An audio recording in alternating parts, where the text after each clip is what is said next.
Rovers kick off their brand new EFL Championship campaign up against Derby County, and I think we've got a good chance to get off to the perfect start. But what about an ex-Blackburn Rovers player? Well, in fact, about an ex-Blackburn Rovers captain. That's right. I sat down with Elliott Bennett. We talked about the hopes and dreams of Rovers heading into this season, and we're coming at you, all of it, next.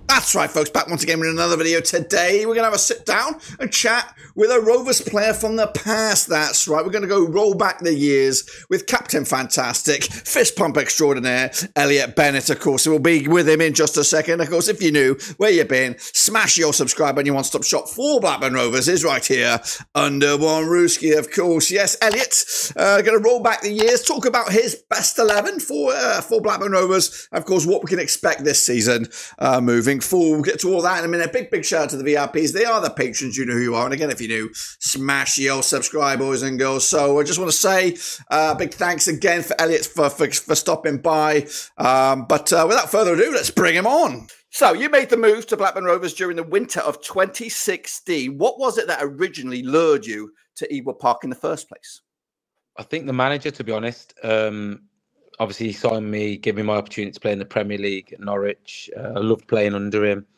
He also tried to sign me for Aston Villa when I was still at Norwich. And unfortunately, I did my knee, did my cruciate ligament, so that ruled that kind of out. And then obviously, when he got the Blackburn job, kind of like my Norwich time was coming to an end. And you know, when I got the phone call from him to say, "Would I like to come to Blackburn?" then I jumped at the chance. Obviously, my age, kind of Blackburn won the league in my kind of era of watching football.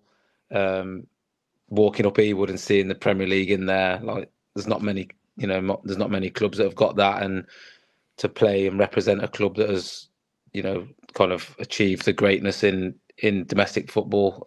It was an honour for me to sign for the club and an honour for me to represent the club. Yeah, we were very honoured to have you, Elliott. We were very honoured. Of course, you scored 9 goals in that time. Do you have a favourite goal for when you scored for Blackburn Rovers? Ooh, probably Blackpool at home in the FA Cup. I'd say that one. Yeah, I enjoyed that one. I got goal of the season for it as well, so that was always nice. Yeah, it is nice. And of course, one of my little colleagues there, he said he wants to talk about the elephant in the room, the fist pump. Where did that originate? When did it first make its debut?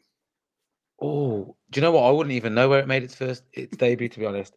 I think one of the games I'd done it, but not consciously done it. Just a kind of relief of, it must have been a tight game with one late on or something. And then it kind of grew from there. And then every time we win, it was kind of just a thing. It became a thing then, which, obviously I love doing it. Getting the chance to do it when you win a game is amazing. Having that kind of interaction with the fan group, and I just want to say thank you to the fans really at Blackburn, because I came in, I was terrible to start off with, if I'm completely honest. I got dropped. I came out. I think I did an interview and said that I'd not been good enough, and the fans really stuck with me, to be honest. And then from that kind of moment, you kind of get a bond. People kind of want to see you do well, which was lovely. And every time I played, I just tried to do the best I could for the football club and try and understand what it means to play for Blackburn. And the slogan "Arte Labor" just kind of was what I tried to encapsulate and try and just be who I am, which is a council estate kid who is lucky and fortunate enough to represent people when I play for their football club. Yeah, it was of great years. Well, good years when you were with us with the blue and white shirt. It has been, I believe, someone said 3 years since you left Blackburn Rovers. What do you miss the most?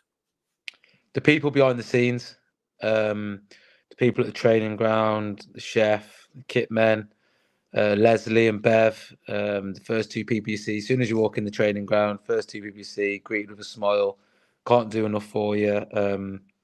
Yeah, I think the people at the ground, the old boys that are on the gate when you come in, and yeah, just all those people. To be honest, obviously, I miss the fans is the obvious one to say, but I think day to day of being a footballer, the people you see that kind of don't get the recognition, don't get seen, they're not interviewed, they're not out there, they're not the manager, they're not the players or the assistant manager. They're kind of the ones that just make the club keep turning around. It's those people that, and a lot of them have been there for 20, 30 years, incredible human beings and people that, you wish nothing but success for. All right. Yeah, I'm sure the bond is there.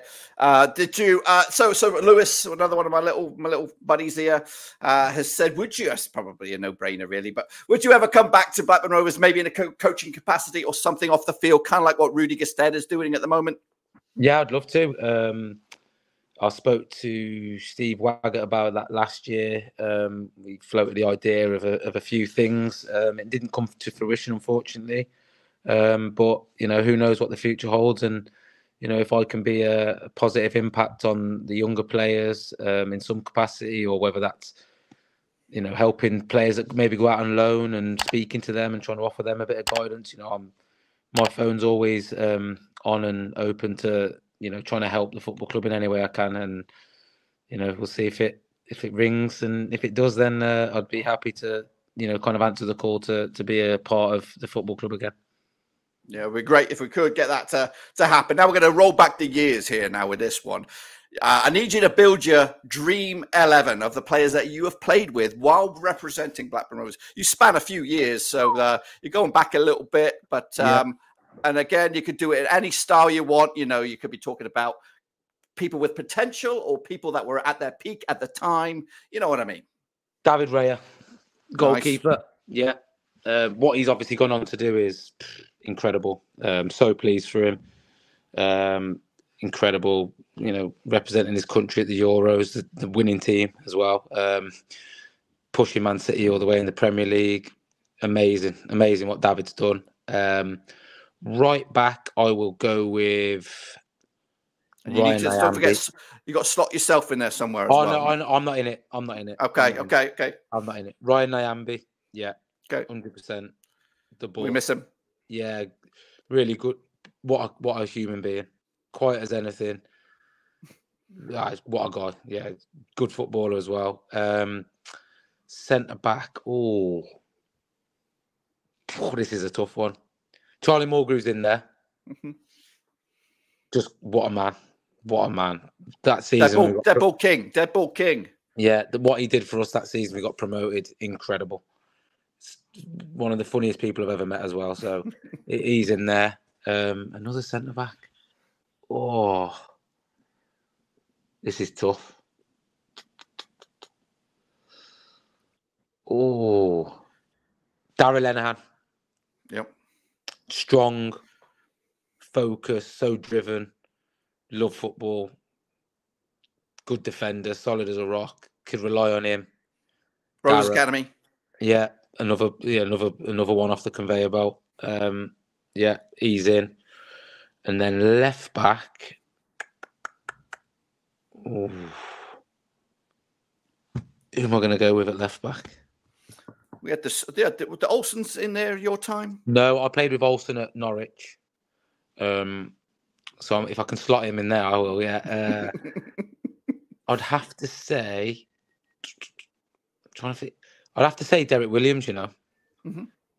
Out of the fact that in the season we got promoted, he played most of the time. Reliable. Obviously gone off to America and playing in the MLS for the last 3 or 4 years, which again is amazing. I'd have to say Dell.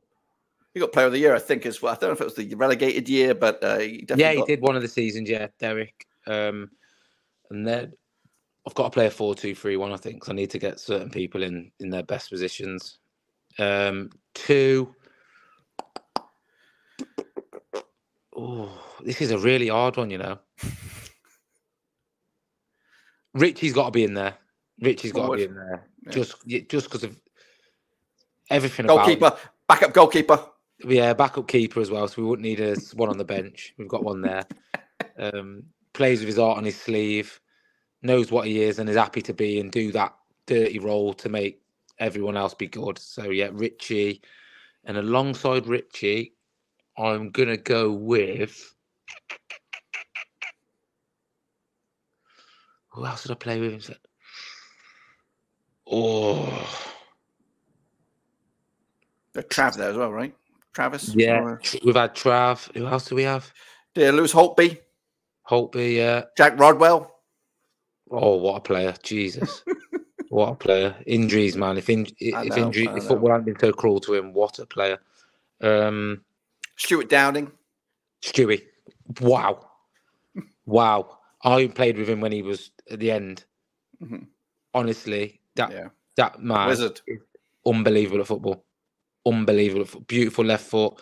And we let Richie run around for him, and Richie can go kick everyone and just give it to Stewie and let Stewie do it. Then I'm going to go with number 10, Bradley Dack. Simple. Yep. Easiest one of the whole lot. In. Has to be in. Injuries again, unfortunately for him, have slowed him, but what a player. Shouldn't be that good. State of him. Shouldn't be that good. What magic. Off the left, he probably wouldn't thank me for putting me him off the left after what he's done since he's been a number 9. But Adam Armstrong, quality. Yep. I mean, scored the goal at Wembley. I was actually at Wembley to watch him score that goal, so delighted for him. Great lad, incredibly talented footballer. So yes, he's in. Then Brereton, what a man! Honestly, he is probably the stupidest person I've ever met. But for that stupidity, so lovely.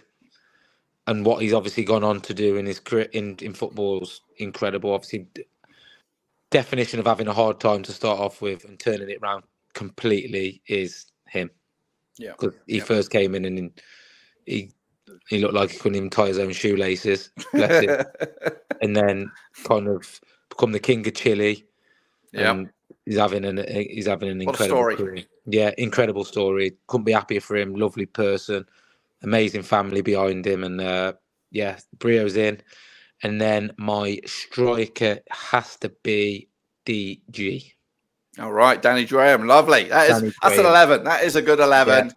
Yeah. And a couple of casual, people that didn't make it. Jordan Rhodes, was that even in your era, right? Yeah, he was. Goal machine. Not for long. But lots of players were with you during your stint there. Got to go a little bit of a sidebar here, but I did read that you were called up by Jamaica. Never made an appearance.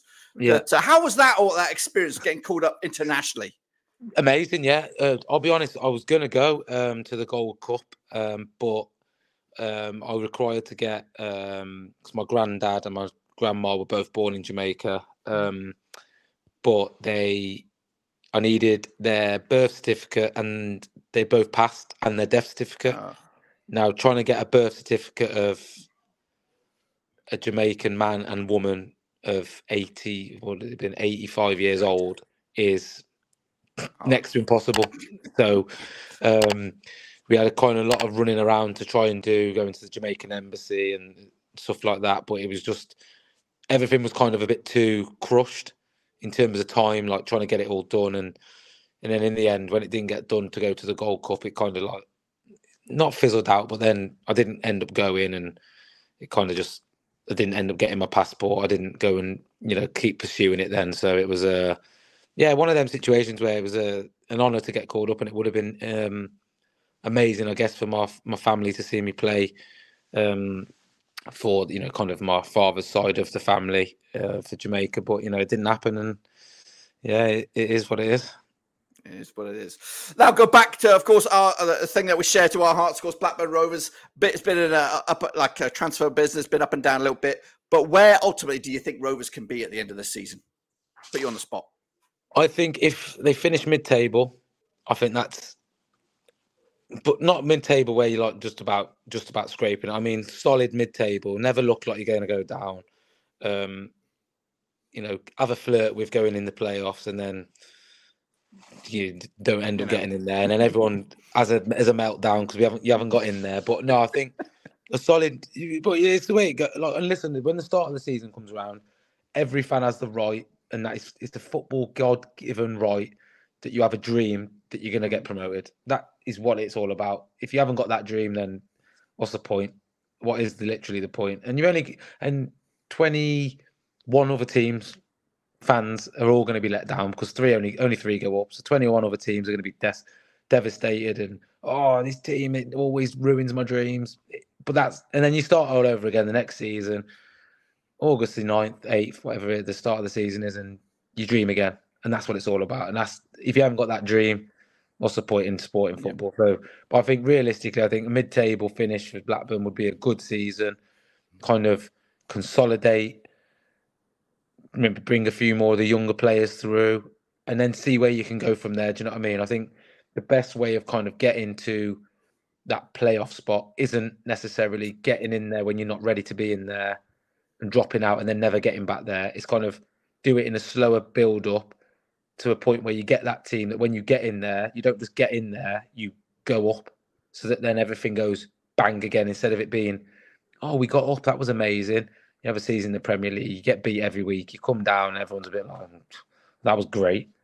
We're not going to get back there again for the next 10 years or whatever it might be. Do you know what I mean? So I think a realistic mid-table finish would be a good season. And what is next for you? What's your plans? What you got burning in the background?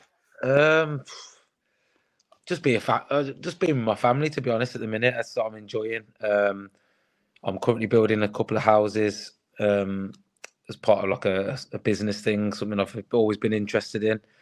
So that's kind of felt kind of nice, really. After the last game of the season, it kind of started straight away, which has been nice. Been helping out on site, trying to get my hands dirty and understand what it takes to build a house instead of just standing back and watching everyone else do the work. So yeah, it's been really good. And just supporting my little lad. He's started his kind of football journey and driving him up and down the country, doing what we do as parents, I guess. And just being around the family and enjoying going to watch games of football without the kind of, not the pressure, because I love playing football. Do you know what I mean? I'd play forever if my body would be, kind of let me. But, kind of the age of the kind of way football's going now, it's all very much younger players and bringing them through and selling them for profits and PSAR and all that kind of stuff, which, listen, it's good. It's going to make football sustainable, hopefully. And I'm just looking forward to watching the first game of the season without the kind of butterfly feeling of the whole 46 games starting over again.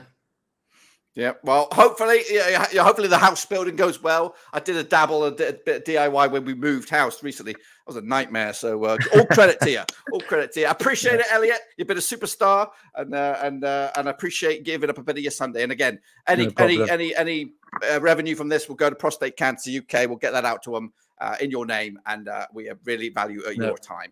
Really appreciate you having me on. Thank you very much. No worries. I appreciate it. And I'll let you get out of it and have a good rest of your weekend and good start to next week. Thank you very much. You too. Cheers. See you later. Take it easy. Bye-bye. Well, there you have it, folks. There you have it, of course. Again, big shout out to Elliott for giving up a bit of his time. And again, all ad revenue for this video will be donated to Prostate Cancer UK. So let's make it go viral. Let's get it out there, get the views in. And of course, let's give a big chunky donation to Prostate Cancer UK. So appreciate Elliott. Again, if you want to see a Rovers player from the past, stop by and have a chat. Let me know down below and we'll try and make it happen. It's not as easy as you think, but we can give it a go. But until then, guys, subscribe. Come on, Rovers. Let's get off to the best possible start.